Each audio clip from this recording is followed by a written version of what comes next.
एक भव्य मंदिर जिसके ऊपरी हिस्से पर सबसे ऊपर एक भगवा रंग के ध्वज हवा के तेज बहाव पाकर बहुत तेज गति से बड़े ही शानदार तरीके से फहरा रहा है। मंदिर के दीवारों पर बेशकीमती संगमरमर के पत्थरों से बेहतरीन डिजाइन में नक्काशी की गई है। लहराती भगवा ध्वज से ठीक थोड़ी नीचे 4 लाउड स्पीकर के चोंगे लगाए गए हैं जो एक एक चारों दिशाओं में ध्वनि प्रवाहित कर रही होती है।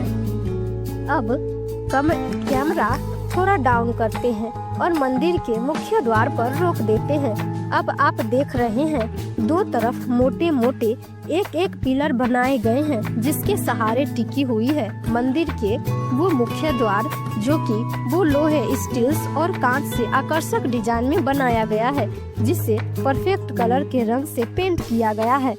अब आप कहेंगे कलर, रंग, पेंट एक ही तो होता है। हाँ, एक ही होता है, इसीलिए मैंने सब कुछ बता दिया है। अब चलिए थोड़ा अंदर चलते हैं। मंदिर के अंदर प्रवेश करते ही एक पीपल के पेड़ नजर आते हैं। अंदर जाते रास्ते के दोनों तरफ गार्डन बने हैं जिसमें छोटे छोटे क्यारी बनाई गई हैं और उसमें तरह तरह के फूलों के पौधे लगाए गए हैं। गेंदा, गुलाब, चंपा, चमेली, रात रानी, केवला, अड़हुल, कनेली, बहुत सारे फूल लगे हैं। कुछ फलदार वृक्ष भी लगाए गए हैं। आम, अमरूद, कटहल, बरहर, जामुन, नींबू आदि आदि मंदिर के प्रांगण में ही आपको दिख जाएंगे। लौकी, पेठा, भिंडी, बैगन जैसे सब्जियों के पौधे। यहाँ से आगे की ओर बढ़ेंगे तो अब आप आ जाएंगे मंदिर के मुख्य भवन में, जहाँ हमारे आपके आराध्य मूर्त स्वरूप में विराजमान है राम, लखन, सीता, वीर हनुमान। मंदिर भवन भक्तों से भरी हुई है। भगवान के आगे भोग लगाए गए हैं। धूप, दीप, बत्ती जल रही है। बहुत सुंदर वस्त्रों से सुसज्जित भगवान अति मनमोहक मनोरथ दृश्य लग रही है। सभी भक्तों और पंडितों के हाथ में एक एक आरती की थाली है और सभी भक्तों के जुबान पर प्रभु आरती के स्वर राम आरती होने लगी है। राम आरती होने लगी है। जगमग जगमग ज्योत जगी है। जगमग जगमग ज्योत जगी है। पूजा अर्चना भगवान के भोग प्रसाद के उपरांत यहाँ पर एक भंडारे का भी आयोजन किया जाता है। वहाँ के भंडारे में मंदिर के पुजारी और मंदिर में उपस्थित भक्त जन समेत बाहरी श्रद्धालु भी हिस्सा लेते हैं। मंदिर के ऊपरी हिस्से में लगे लाउड स्पीकर के थ्रू भजनों के स्वर गूंज रहे हैं। आसपास चारों तरफ के वातावरण भक्तिमय हो रही थी। इधर मंदिर में पूजा अर्चना, पाठ, जोत, भवन, भजन, आरती हो रही थी। वहीं मंदिर से थोड़ी दूर एक तूफान धीरे धीरे चलकर मंदिर की तरफ बढ़ रहे थे। वो कोई ऐसी वैसी साधारण तूफान नहीं है, एक ऐसा तूफान जो अपने अंदर सब कुछ समेट कर ले जा सकता है। एक ऐसा तूफान जो अपने पीछे छोड़ जाता है बर्बादी सी शक्ति, जिंदगी, चीख पुकार, गनघोर सन्नाटा, लाशों का अंबार, भयावह दृश्य, आग की लपेट, धुक कर जलता हुआ शहर, हर तरफ मातम ही मातम। संत कुट्टी फूस बास फूस को मिलाकर एक घर का स्वरूप दिया गया है। लग्जरी नहीं कह सकते हैं इसे। 12-10 फुट के स्पेस, अंदर 8-10 फुट के आंगन, 6-7 फुट के बरामदा, उसके भीतर 10 बाय 10 के कमरा, आंगन में ही एक तरफ फूस की बनी हुई छोटी सी छत जिसके अंदर कुछ जलावन और मिट्टी से बने चूल्हे रखे हुए हैं। ये है पंडित मुनीलाल शर्मा के निवास स्थान, जिसे पंडित मुनीलाल शर्मा ने नाम दिया है संत कुट्टी। यहाँ 3 लोग निवास करते हैं। पंडित मुनीलाल शर्मा, उनकी पत्नी सुभद्रा शर्मा और उनके 5 साल के बालक शिवम शर्मा। इस दुनिया में नहीं आए थे या फिर नहीं आई थी, मतलब सुभद्रा शर्मा गर्भवती है।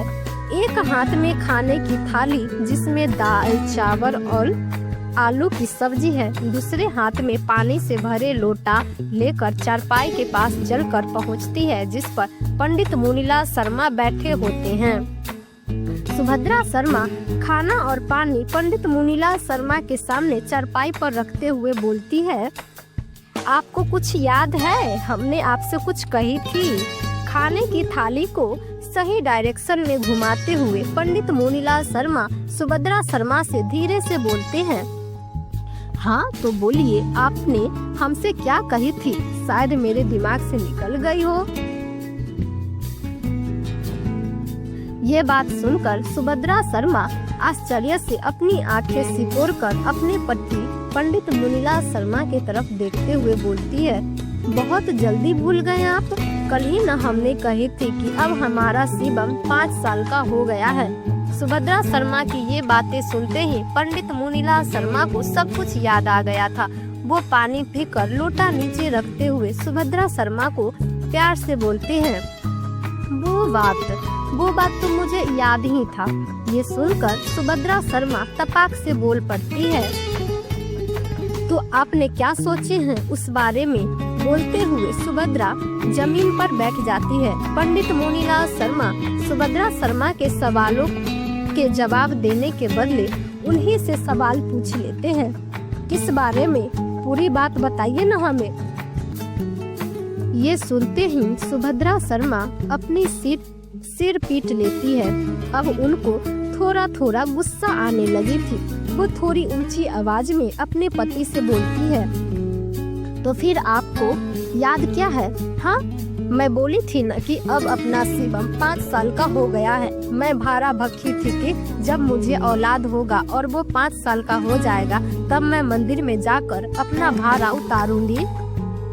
अगर आपको भारा भखना और भारा उतारना समझ नहीं आया हो तो मैं आपको बता देता हूँ। भारा भखना मतलब मन्नतें मांगना और भारा उतारना मतलब मन्नतें पूरी हो जाने पर भगवान के शरण में हाजिरी लगाना। सुभद्रा शर्मा के बातों को सुनकर पंडित मुनीलाल शर्मा सकपका जाते हैं। वो समझ जाते हैं अगर अब और बात बहलाने की कोशिश की तो माहौल कोल्ड वॉर में तब्दील हो जाएगी। उन्होंने बात को संभालते हुए बड़े प्यार से अपनी पत्नी सुभद्रा शर्मा से बोलते हैं, नहीं, मुझे अब सब बातें याद थी। मैंने तो बस ऐसे ही आपसे पूछ लिया था। मैंने तो सारी तैयारियां भी कर ली है। आप जब चाहे तब मंदिर चल सकती हैं।